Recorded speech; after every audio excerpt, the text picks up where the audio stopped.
শাকিব খানের ভবিষ্যৎ নায়িকা হতে চলেছেন হানিয়া আমির। ঢালিউড মেগাস্টার শাকিব খানের সিনেমায় বেশ কয়েক বছর ধরে বিদেশের নায়িকারা অভিনয় করছেন। তারই ধারাবাহিকতায় এবার শোনা যাচ্ছে ঢালিউড কিং তার পরবর্তী সিনেমার পাকিস্তানের জনপ্রিয় অভিনেত্রী হানিয়া আমিরের সঙ্গে জুটি বাঁধবেন। গত সেপ্টেম্বরে ঢাকায় এসেছিলেন হানিয়া আমির। সে সময় এক আয়োজনে হানিয়া আমির বলেছেন, আমার মনে হয় তোমরা শাকিব খানকে অনেক বেশি পছন্দ করো, তাই আমার পছন্দ শাকিব খান। এরপর থেকে গুঞ্জন ছড়িয়েছে শাকিব খানের নায়িকা হচ্ছেন হানিয়া আমির।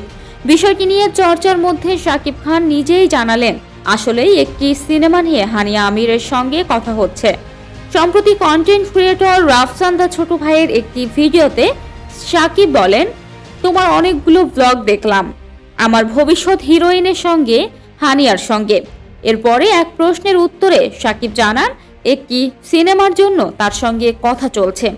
এই খবরটি শাকিবের ভক্তদের মধ্যে উত্তেজনা সৃষ্টি করেছে এবং সোশ্যাল মিডিয়ায় ব্যাপক আলোচনা শুরু হয়েছে। তবে শাকিব এখনো কোনো সিনেমায় হানিয়া আমিরের সঙ্গে তার অভিনয় করবেন তা স্পষ্ট করেননি। ভক্তরা অনুমান করছেন প্রিন্স সিনেমায় হয়তো হানিয়া শাকিবের বিপরীতে দেখা যেতে পারে।